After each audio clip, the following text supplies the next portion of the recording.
Ladies and gentlemen, you were not born broken. You were born unfinished, and there's a difference. There's a monumental difference between something that's broken and something that hasn't reached its final form. Life doesn't hand you perfection, it hands you raw material, the version of you that exists right now.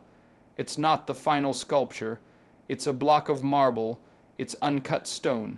And unless you recognize that, unless you come to terms with the fact that your life is yours to shape, you will remain buried in the weight of what you could have been. What does it mean to rebuild yourself? It means standing in the ruins of everything familiar and realizing that the past can no longer carry the future. It means staring at the mirror and seeing not just the cracks, but the capacity, the potential, the strength hiding underneath the mess. Because make no mistake, you have to tear down the false image before the real one emerges. People wait their whole lives hoping they'll feel ready to start over. But starting over isn't a feeling, it's a decision, a brutal, radical, deliberate decision to confront who you've become and, more importantly, who you've refused to become. Pain is not your enemy, it's your invitation. It's life screaming at you that something must be rebuilt. Comfort doesn't lead to transformation, desperation does. Rock bottom is where you meet your shadow. It's where excuses die and discipline is born. Most people don't change because they're not uncomfortable enough. They've convinced themselves that survival is sufficient. But you weren't made to survive. You were made to grow, and you don't grow by protecting your ego. You grow by letting it die. There's a voice in your head that's keeping you small. It whispers in the background, feeding you lies. It's too late. You've gone too far. You're not enough. That voice doesn't belong to your future. It belongs to your past. And the longer you obey it, the more you betray yourself. Rebuilding starts when you stop listening to that voice and start confronting it. You don't negotiate with a liar, you expose it, you interrogate it. You say, "Show me the evidence," and it can't, because that voice is built on fear, not facts. Every day you delay your transformation, you strengthen your dysfunction. You reinforce the very identity that's suffocating you. And the worst part, you call it normal, you justify it. You label it just the way things are. But nothing changes until the pain of staying the same becomes worse than the pain of changing. And for most, the threshold is buried deep beneath distractions, addictions, and self-deception. The world doesn't owe you clarity. You have to earn it. You have to wrestle with the chaos inside you and make order out of it. That means facing your darkness, not denying it. You can't rebuild what you refuse to see. You can't heal what you won't admit is broken. Self-deception is comfortable, but it's also a cage. You can decorate that cage.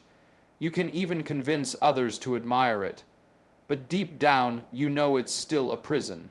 You are not stuck because life is hard. You are stuck because you've stopped making hard choices. You want new outcomes without new habits. You want transformation without sacrifice. But there's no such thing as growth without cost. The price of a new life is the death of the old one, the death of your excuses, the death of your comfort zone, the death of the identity that has kept you safe but small. You rebuild yourself by getting honest. Brutally honest. You sit down with your failures and ask, what did I create? What did I allow? What did I tolerate? Because rebuilding is not about blaming the world, it's about owning your response to it. It's about refusing to be defined by your circumstances and choosing to be defined by your actions.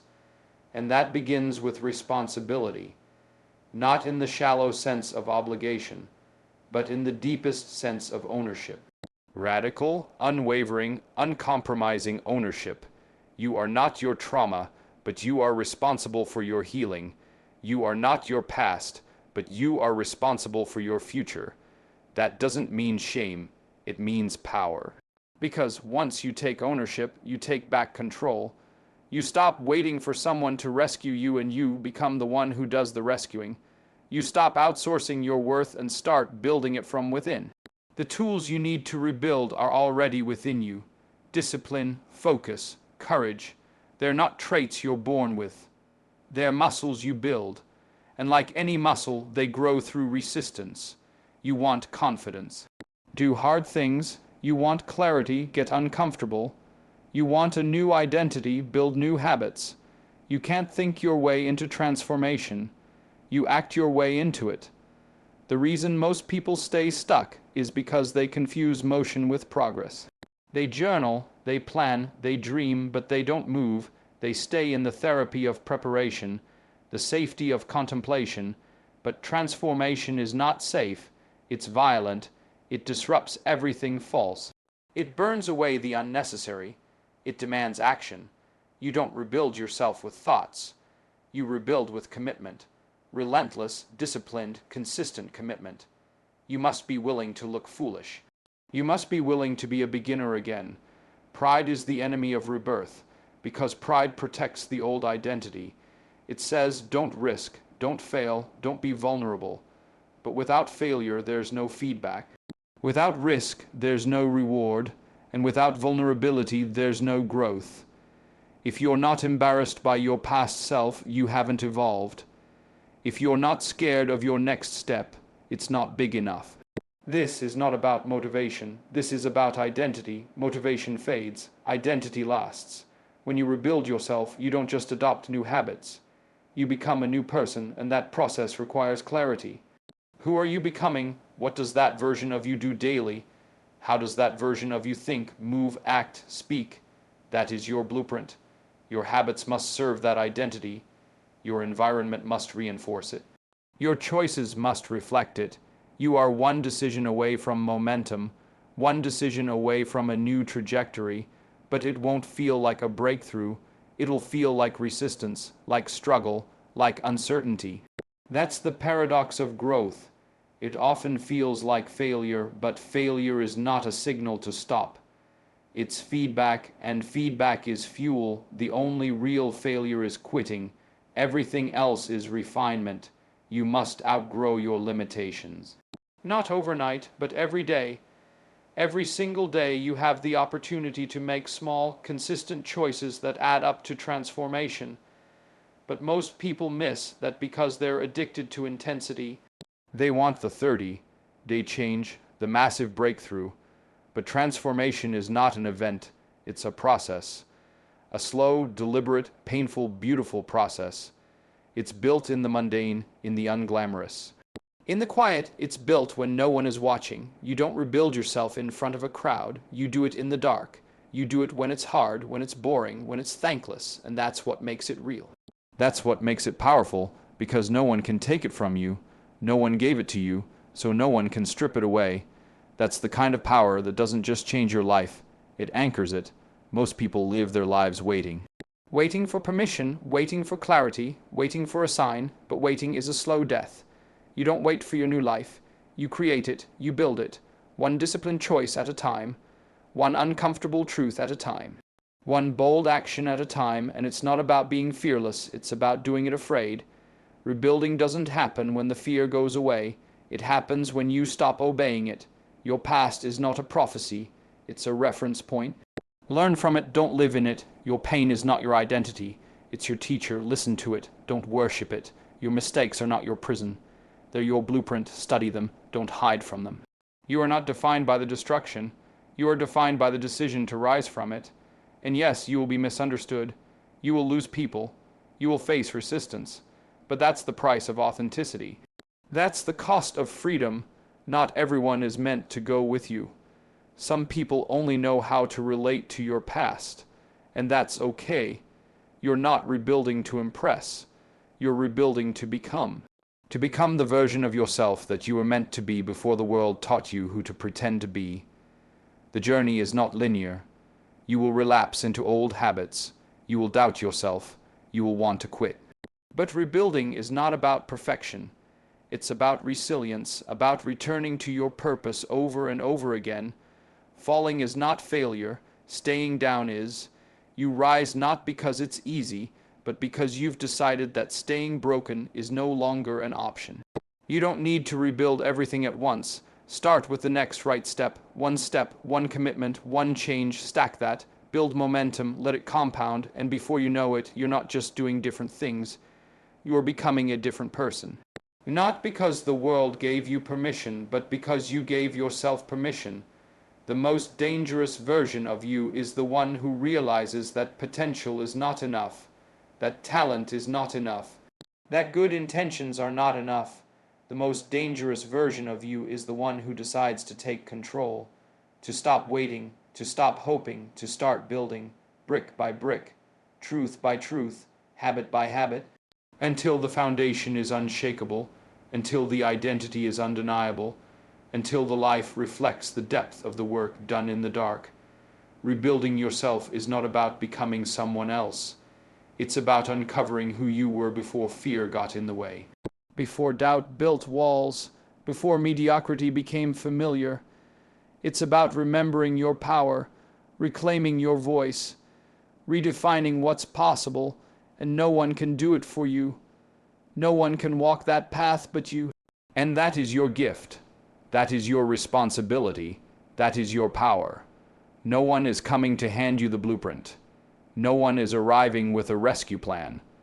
The first truth in rebuilding yourself is this: it's on you. And not in a way that shames, but in a way that frees. Because once you grasp that radical ownership is not punishment but power, you begin to see clearly. You begin to reclaim the ground you've been standing on, lost in blame, clouded by excuses, delayed by hoping someone else will make the change for you. Life does not bend toward passivity. It responds to movement, to action, to agency. The sooner you accept that you are responsible for what happens next, the sooner you start building what comes next. Ownership is not a feeling, it's not confidence, it's not clarity. It's the conscious decision to take hold of your direction no matter how uncertain the road ahead looks. Most people wait to feel ready before they begin. But readiness is a lie. The mind tells to delay accountability. You rebuild by stepping forward before you're ready. You rebuild by saying, even if I didn't cause all of it, I will clean all of it. That's not weakness. That's strength. Strength is not pretending everything is fine. It's admitting what's broken and still choosing to face it head on. Taking ownership doesn't mean you carry guilt for things outside your control. It means you stop giving your future to things that were never designed to define you. It means you stop using your pain as permission to stay small. The moment you say, "This is mine now," even if you didn't ask for it, is the moment you start reclaiming your power. You can't change what you refuse to claim. And most people spend their lives trying to outrun the truth instead of facing it. But healing begins the moment you stop running and start rebuilding. Ownership begins with the mirror. The mirror doesn't lie, but we often do. We lie to protect our image. We lie to keep the story that makes us feel safe. But that safety is an illusion. You either live in truth or you live in a narrative built to justify your stagnation. When you take radical ownership, you break the story. You step outside the script. You stop saying, "I am this way because of my past," and start saying, "I will become something different because of my future." That shift changes everything. That shift is the beginning of internal revolution. And no one can make it for you. The first instinct when things fall apart is to blame something external. Blame the circumstances. Blame the people who didn't show up. Blame the system, and yes, maybe those things played a part. But the longer you fixate on them, the more control you hand over. It's not about denying injustice. It's about refusing to give injustice the final word. Ownership is saying, "What now?" Ownership is turning the wound into wisdom, not waiting for the world to apologize. The apology won't come, but the future is still yours to shape. If you want healing, take the wheel. If you want growth, grab the hammer. Every excuse you make builds the wall higher. Every honest admission tears it down. Rebuilding begins with telling the truth, even when that truth makes you uncomfortable. Especially when it makes you uncomfortable. The easy path is to disguise the truth behind distractions. Blame the schedule. Blame the people, blame the past. But if you really want to grow, you'll say, "I could have done more. I didn't show up how I needed to. I compromised. I waited too long. I believed the wrong things." That kind of self-confrontation is the beginning of transformation. It hurts, but it cleans the wound, and wounds can't heal if they stay hidden. People often think change is about doing more, but real change starts with becoming more aware, more awake, more responsible. Radical ownership isn't about doing everything. It's about doing the right things with integrity, with consistency, and with intention. You don't have to fix your whole life today, but you do have to stop pretending someone else will do it for you. Waiting keeps you weak. Ownership makes you strong. And once you commit to that shift, you begin to see what you've been avoiding. You begin to see how much time you've lost blaming people who aren't even in your life anymore. You see how your bitterness has been stealing your energy, and you realize how often you've sabotaged your own progress just to stay comfortable. Comfort will cost you everything if you let it, because comfort is not safety, it's seduction.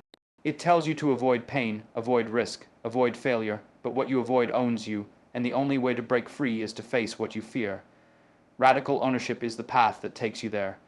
It's the decision to walk straight into the discomfort. To own your time, own your focus, own your growth. It's the decision to no longer live on default, to stop waiting for a sign and start becoming one. There's power in realizing you are not your past, but you are still accountable for your future. No one is coming to take your place in that responsibility, and that's not a burden. It's a privilege. You get to build what comes next. You get to rewrite the story, but only if you stop pretending that circumstances have the final say. Only if you stop waiting for alignment before you take action.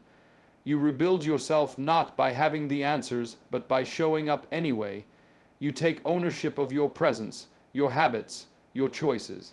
And you stack those choices like bricks until something new rises from the ruins. You can't rebuild yourself if you still believe someone else should have built you better. You can't grow into your future if you keep kneeling at the altar of your excuses. There comes a moment when you must stand and say, "This is where it changes, not tomorrow, not someday, now." And you do that not with grand gestures, but with grounded choices. You show up differently. You speak differently. You think differently. And when the old identity calls you back, you don't argue with it. You outgrow it. You rise above it. Not with arrogance, but with purpose. And yes, people may not understand your shift. They may be threatened by your growth. Let them be. You're not rebuilding for their comfort. You're rebuilding for your calling. You're not carrying everyone else's expectations anymore. You're carrying your own standards now. That's what ownership looks like. It's choosing truth over popularity, growth over convenience, vision over validation. Ownership won't always feel good, but it will make you good. It will sharpen you. It will strip you of what's fake and expose what's real, and what's real will remain. The lies you told yourself will fall away. The fear that kept you small will fade. What's left is someone who knows their power. Someone who no longer points fingers because their hands are busy building. You don't get to choose the starting point, but you always get to choose the next step. That choice is yours now. It's been yours all along. And when you take it, when you finally stop waiting and start walking, you'll find that the ground beneath you begins to rise too, not because the world changed, but because you did. Because you stopped asking for a lighter load and started developing a stronger back. Because you understood that rebuilding doesn't happen when things are perfect. It happens when you choose to take responsibility anyway, and that choice changes everything. Identity is not something you find. It's something you forge. It's not discovered. It's built, and the raw material used in its construction is discipline, not emotion, not motivation, not inspiration. Those things are temporary. They rise and fall like waves, unpredictable, unstable, inconsistent. But discipline is the foundation. It's what anchors you when nothing else makes sense. It's what holds you together when the world tries to pull you apart. You don't become who you are through how you feel. You become who you are through what you do, especially when you don't feel like doing it. The lie that emotion should lead is what keeps people stuck. They wait to feel confident before they act. They wait to feel ready before they start. They chase passion, hoping it will ignite commitment. But passion doesn't create discipline. Discipline creates passion. Because once you start showing up consistently, once you start stacking small wins, once you begin proving to yourself that you can be relied on, something shifts. You no longer look in the mirror and see potential. You see progress. You don't just believe you can. You know you have. That's where identity starts to form. Not in what you dream about, but in what you do repeatedly. If you only act when it feels good, you're not leading yourself. You're following your impulses. But your impulses weren't designed to build a meaningful life. They're there to keep you safe, not make you strong. And if you let your feelings drive the car, don't be surprised when you crash into the same wall over and over again. Discipline is the ability to put structure where emotion wants chaos. It's the willingness to show up, do the work, and honor your future self even when your current self is tired, scared, or uninspired. Your identity is sculpted in the quiet hours, in the moments when no one is watching. In the early mornings, the late nights, the times when comfort whispers, "Just skip it today," and you whisper back, "Not anymore." Because every time you honor that commitment to yourself, you become someone else. You become someone trustworthy, someone focused, someone strong. That transformation isn't loud, but it's real. It's happening every time you make the harder choice. Every time you take the stairs instead of the elevator. Every time you choose truth over ease. Every time you sit down to build when every part of you wants to run. The danger of relying on emotion is that it changes with your environment. If the sun's out, you're confident. If the clouds come, you're anxious. If someone applauds, you feel worthy. If they criticize, you feel broken. That's not identity. That's instability. That's not you. That's your emotion pretending to be you. But who you are can't be built on shifting sand. It needs solid ground. That ground is daily discipline. It doesn't care if it's raining. It doesn't need applause. It doesn't need hype. It just needs a decision. A decision made over and over until it becomes who you are. People think identity is a moment of self-discovery, one breakthrough, one experience, one shift. But identity is repetition. Who you are is determined by what you repeatedly do, what you tolerate, what you reinforce. Every habit you entertain is a vote for the person you're becoming. And the most dangerous part, most of those habits are invisible. They're automatic. You're building an identity whether you mean to or not. Every time you snooze the alarm, skip the workout, avoid the hard conversation, you reinforce a version of you that shrinks from the challenge. And it doesn't happen all at once. It happens in inches, quietly, slowly, until one day you wake up and wonder how you drifted so far from who you meant to become. But the opposite is also true. Every act of discipline, no matter how small, is a brick in the foundation of a stronger identity. Every time you push through resistance, you tell your nervous system, "We do hard things now." Every time you choose growth over comfort, you signal to your brain, "This is the new standard." You're not just training your body. You're training your identity. You're rewiring what you associate with power, purpose, and possibility. Discipline isn't just what you do, it's who you become by doing it. Emotion is unreliable because it's reactive. It responds to the environment, but discipline creates the environment. It builds structure in a world designed to keep you distracted. It builds clarity in a world that profits from your confusion. It builds freedom not through indulgence, but through structure. Real freedom is not doing what you feel like. It's doing what you must so you can become who you're meant to be. The reason most people never change is because they're addicted to how change feels instead of how change works.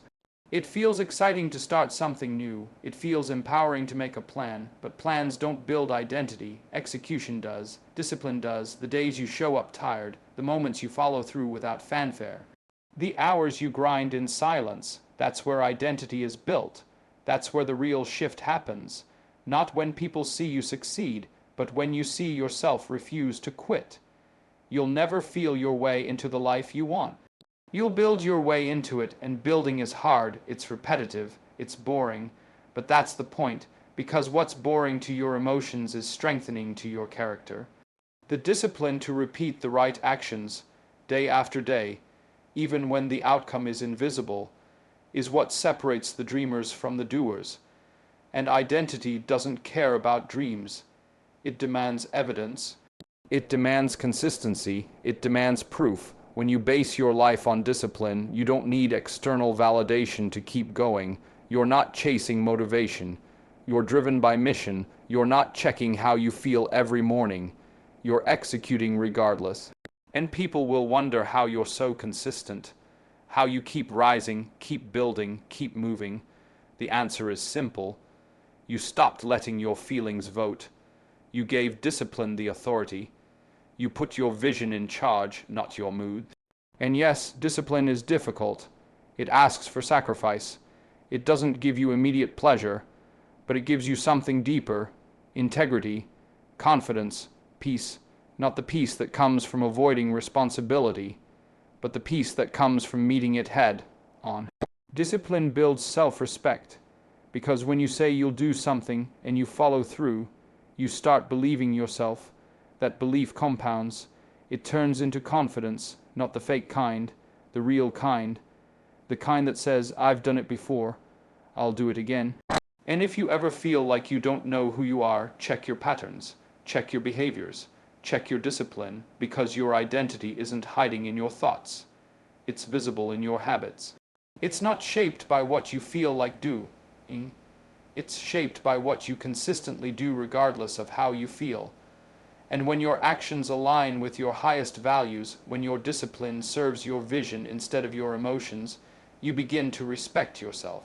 And when you respect yourself, everything changes, not overnight, but inevitably. Because identity isn't built in a moment. It's built in the hundreds of choices no one sees, stacked silently, until one day the results speak loud enough for everyone to hear. Transformation isn't just about addition. It's about subtraction. It's about removal. It's about release. If you want to become something new, you must first let go of what is old. And that isn't metaphorical. It's not poetic. It's literal, the old version of you. The one built on excuses, fears, validation, seeking and comfort, has to die. That part of you can't walk into your future because it was never built to survive there. It was built to cope, to avoid, to maintain. But transformation demands more than maintenance. It demands rebirth, and rebirth always comes after a death. That old version of you isn't weak, it was just necessary for a season. It kept you alive when you were drowning. It helped you survive what you didn't yet have the tools to process. But survival mode is not a place to live. It's a place to leave. And the longer you cling to that identity, the harder it is to evolve. Transformation doesn't occur while you're still negotiating with your past. It happens when you burn the bridge back to who you used to be, not with regret, but with respect. You honor that old version by not letting it keep you small. The human mind craves familiarity. It craves repetition, even if that familiarity is toxic, painful, and limiting. There's safety in the known, even when the known is the very thing that's been holding you down. That's why people return to patterns they say they hate. That's why they self-sabotage when they get too close to growth. Because growth threatens the ego. It threatens the old identity. And the ego would rather be miserable and right than free and wrong. But you weren't born to preserve an outdated self-image. You were born to become something higher, something cleaner, something clearer. There's a war inside you between who you were and who you're becoming. That war isn't a sign of failure. It's a sign of transformation. Every time you level up, the old version of you fights to stay alive. It whispers lies. You're changing too fast. You're losing yourself. You're not ready. But you're not losing yourself. You're losing your limitations. You're not abandoning who you are. You're shedding who you're not, and it feels like dying because it is. But death is not the enemy. Avoidance is. Clinging is. Pretending is. You cannot be reborn while holding onto your former self. You can't step into courage while still bowing to comfort. You can't build discipline while still worshipping your emotions. The old you must be sacrificed for the new you to emerge. And that sacrifice is painful. Because you're not just giving up habits. You're giving up identity. You're killing beliefs that once kept you safe. You're walking away from coping mechanisms that helped you survive. But survival is not the goal anymore. Becoming is, and becoming is a bloody, messy, beautiful process. People think transformation is glamorous. It's not. It's lonely, it's confusing, it's silent. The work happens in places no one claps for. It happens when you stop answering the calls from your past, when you stop seeking validation from people who only know the version of you that played small, when you stop performing for acceptance and start living from alignment. You don't transform to be seen. You transform to see clearly, to see who you are without the layers, without the masks, without the noise. The old you had habits that served a lesser vision. That version of you had beliefs formed in fear. It tolerated what should have been rejected.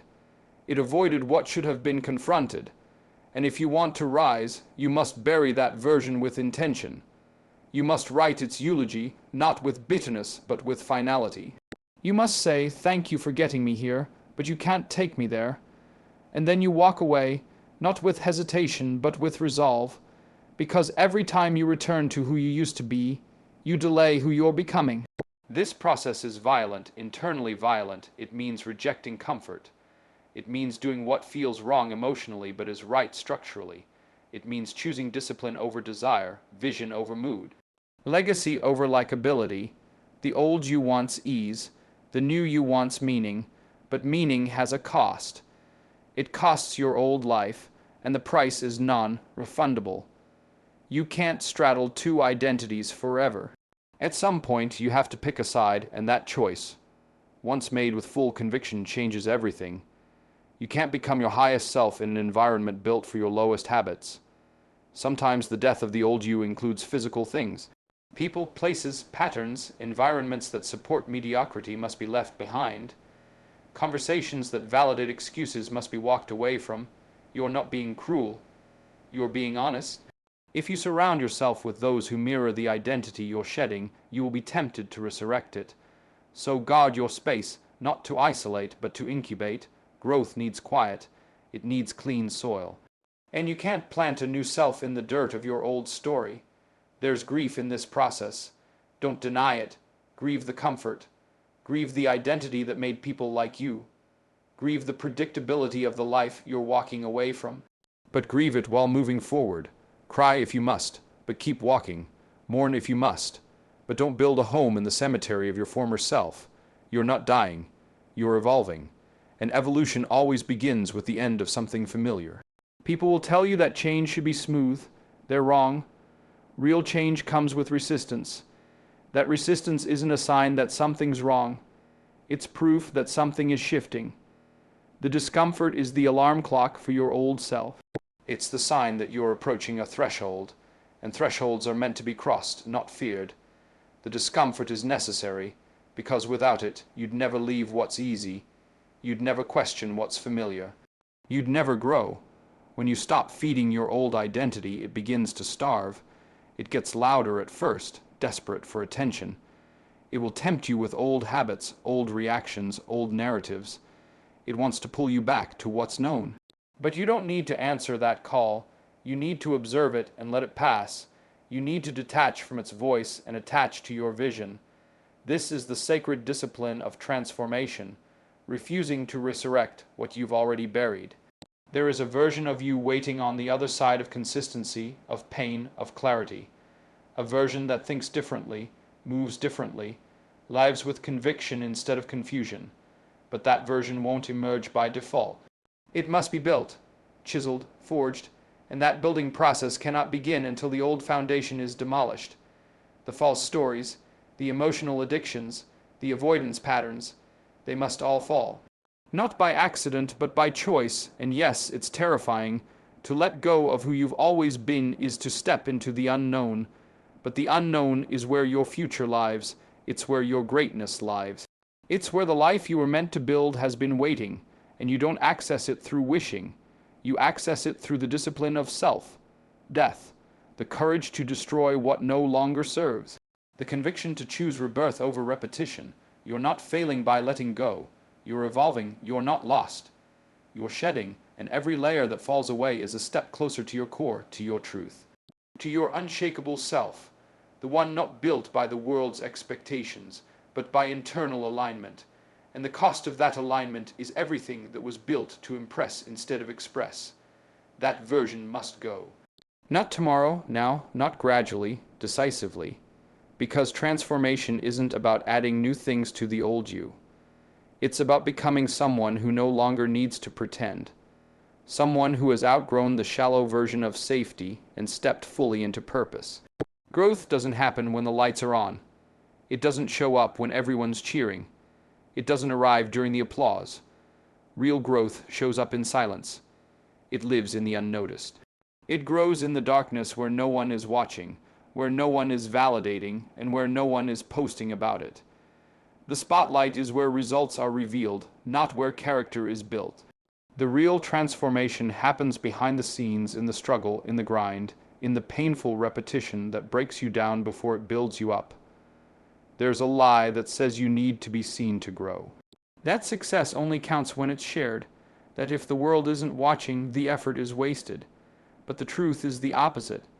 The more invisible the process, the more valuable it becomes, because struggle has a way of shaping you without ceremony. It doesn't care about your reputation. It's not concerned with your image. It only cares about your capacity, your willingness to keep going when nothing around you looks different yet. The spotlight can only reflect what the struggle already built. You don't grow when things are easy. You don't stretch in comfort. You don't level up by cruising through life. Growth is forged in tension. It's formed in adversity. It's born in the middle of chaos. It shows up when you have every reason to quit, and yet something inside of you refuses. That refusal to back down, that choice to stay in the fight, that's where strength is born. Not because you wanted to hurt, but because you knew what was on the other side of it was worth more than the comfort you'd lose avoiding it. The struggle teaches what the spotlight never could. The spotlight gives affirmation. The struggle gives depth. The spotlight brings pressure. The struggle builds pressure resistance. The spotlight is fleeting. The struggle is foundational. And the mistake most people make is chasing recognition before they've earned resilience. They want the crown without the calluses. They want the finish line without the fatigue. But you can't bypass the climb and expect to stand on the summit. You can't fake your way into fortitude that's earned in the moments where no one is clapping and nothing is working yet. The struggle doesn't mean something's wrong. It means something's forming. It means you've stepped into the territory where your old ways no longer work. That's where the real process begins, when you're forced to adapt. When you're forced to let go, when you're forced to confront what's weak and replace it with what's strong. The struggle brings things out of you that ease never will. It forces clarity. It demands honesty. It reveals what your motivation could never reach. That's why growth hurts, because it reaches into the parts of you that would rather stay numb, silent, and unchanged. Every time you embrace the hard, you strip away the illusion. The illusion that you need everything to be right in order to be ready. The illusion that success is glamorous. The illusion that showing up once should be enough. The struggle strips that away and replaces it with the truth. Consistency is king. Repetition is sacred. Endurance is the currency, and only those willing to suffer for their vision ever earn the right to lead from it. There's a quiet power in struggle, a refining fire that burns away distraction, weakness, and ego. You emerge from it leaner, sharper, hungrier. You stop pretending to be who you were and start becoming who you were meant to be. Because when things break, they reveal what's real. And most people avoid that kind of breaking because they're addicted to approval. They fear being seen as weak, but real weakness is pretending. Real strength is truth, and nothing reveals truth like the pressure of the process. You can't build confidence without struggle. You can't find your edge without hitting your limits. You can't grow into your potential without confronting your current capacity. That confrontation doesn't happen in the spotlight. It happens in private. It happens when you're tired, alone, and tempted to give up. It happens when you choose the hard path without anyone around to notice. It happens when the reward is so far in the distance that all you have left is the reason why you started. And that reason becomes your anchor. The process of struggle is not just physical, it's internal. It redefines how you see yourself. It forces you to make a decision. Am I the kind of person who quits? Or am I the kind of person who finishes? And with every repetition, every set, every conversation, every day of showing up when you didn't want to, you answer that question, not with words but with action. And your actions over time tell the world who you are, long before the spotlight ever arrives. People want to rise without the risk. They want breakthrough without breakdown. But struggle isn't the obstacle to growth. It is the growth. It is the purification. It is the crucible. And if you keep trying to avoid it, you'll stay where you are. You'll keep circling the same mountains, living at the same level, wondering why nothing changes. Nothing changes because struggle is the catalyst, and if you avoid it, you delay the transformation that only it can bring. You have to train yourself to lean into discomfort, to welcome the moments where nothing is easy and everything hurts, not because you love pain, but because you love who you're becoming through it. Struggle teaches you that pain isn't the problem. Avoidance is that every time you choose to stay, to push, to endure, you build something unshakable inside of you. You build self-trust. You build grit. You build identity. Not a shallow one that's built on how you look or what people say, but a deep one built on the evidence of what you've survived. The world doesn't see that part, and that's okay. The world doesn't need to see the midnight hours, the failed attempts, the lonely days of discipline. What it will see is the outcome, but by then, you won't be doing it for them anyway. You'll be doing it because it's who you are. Because the struggle didn't just change your circumstances, it changed your character. And once you've been changed like that, the spotlight loses its power. You're not hungry for attention. You're grounded in purpose. The best parts of you are uncovered in adversity. You don't even know what's in you until life presses you hard enough that pretending doesn't work anymore. And when it does, you meet a version of yourself that only struggle could introduce you to. That's the point, to meet that version, to become it. To walk through the fire and realize that it didn't burn you. It revealed you. And what it reveals, no spotlight could ever manufacture, no applause could ever replace, no shortcut could ever replicate. So if you're in the middle of the struggle, stay there, don't run, don't numb it. Don't wish it away, let it do its work, let it shape you, let it teach you what comfort never could. You don't need to be seen to be growing, you just need to be honest, consistent, courageous, because growth isn't about being noticed. It's about becoming undeniable, and when that happens, you won't have to find the spotlight. The spotlight will find you, but by then it won't matter, because you'll know the truth. The spotlight didn't make you. The struggle did.